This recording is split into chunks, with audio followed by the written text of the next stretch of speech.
Passage ou fin? Nous nous posons la question toute notre vie. Consultons les Égyptiens de l'Antiquité, qui croyaient à une âme renaissante. La momie du musée d'Amiens, vieille de 2600 ans, a peut-être la réponse. Chez les Égyptiens, l'importance du trousseau funéraire est essentielle pour que le défunt puisse avoir de quoi manger, de quoi s'occuper et de quoi boire dans l'au-delà. On a tendance aujourd'hui à considérer la mort comme étant quelque chose de terrible et une absence et presque une disparition au total. Pas du tout chez les Égyptiens. On est dans un univers absolument idéal et on retrouve sa famille, on retrouve tous ses proches. Et là, cette fois-ci, ça n'a plus de fin.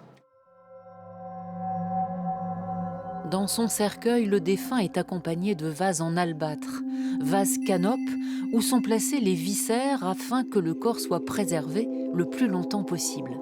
Dans l'au-delà, on emporte ses bijoux, des amulettes, des scarabées. Derrière certains scarabées en pierre, vous avez un chapitre du livre des morts qui est la formule pour que le cœur ne se retourne pas contre son propriétaire lorsque celui-ci passe devant Osiris et que son cœur est pesé face à la balance.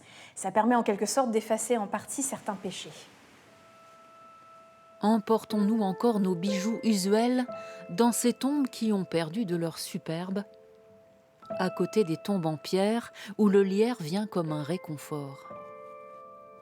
Ce photographe amiénois, auteur d'un livre sur le Père-Lachaise, étudie l'évolution de l'art funéraire.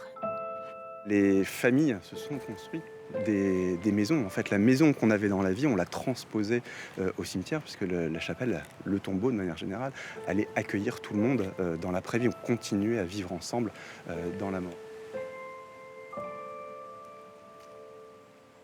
L'esthétique n'est plus la même parce qu'aujourd'hui, le paradis, il est sur Terre. En fait, la religion qu'on a choisie, c'est la religion de la consommation. On n'est plus sur le paradis, l'espérance du paradis. On va montrer notre statut social davantage dans le présent. Pour rigoler, je dirais que notre grosse voiture, notre SUV, ça va être finalement la chapelle d'hier. Cependant, les petits objets, les épitaphes qui rendent hommage aux défunts et nous en rapprochent, restent un rituel.